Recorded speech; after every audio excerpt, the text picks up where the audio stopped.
No, hindi ako ito. Wala akong pinipirmahan ganito. Hindi ako nagpalit ng supplier. Eh ma'am, ayan po yung nasa record ng kumpanya mula nung dumating ako dito. Mula po nung nag-resign yung empleyadong pinalitan ko, ayan na po yun ma'am, wala naman kaming binabago. Hindi. Hindi ko to ginawa. Wala akong ginawang ganito. Wala akong pinirmahan ganyan.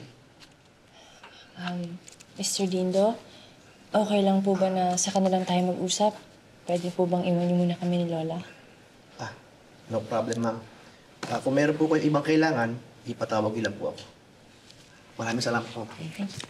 Thank you.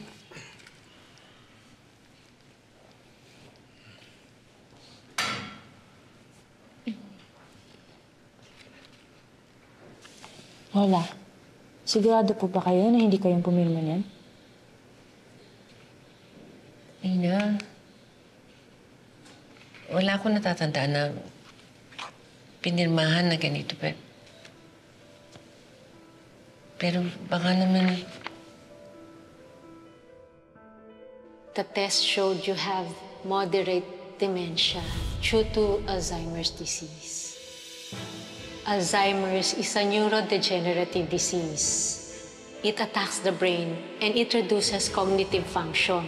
At hindi na to mare-repair. Baka naman ho, Wala. Siguro nga ako ang pumirma nito. Lola, wag muna po nating isipin yan. Malalaman din po natin bakit nangyayari to. Ako na lang po ang gagawa ng paraan para maayos po ito.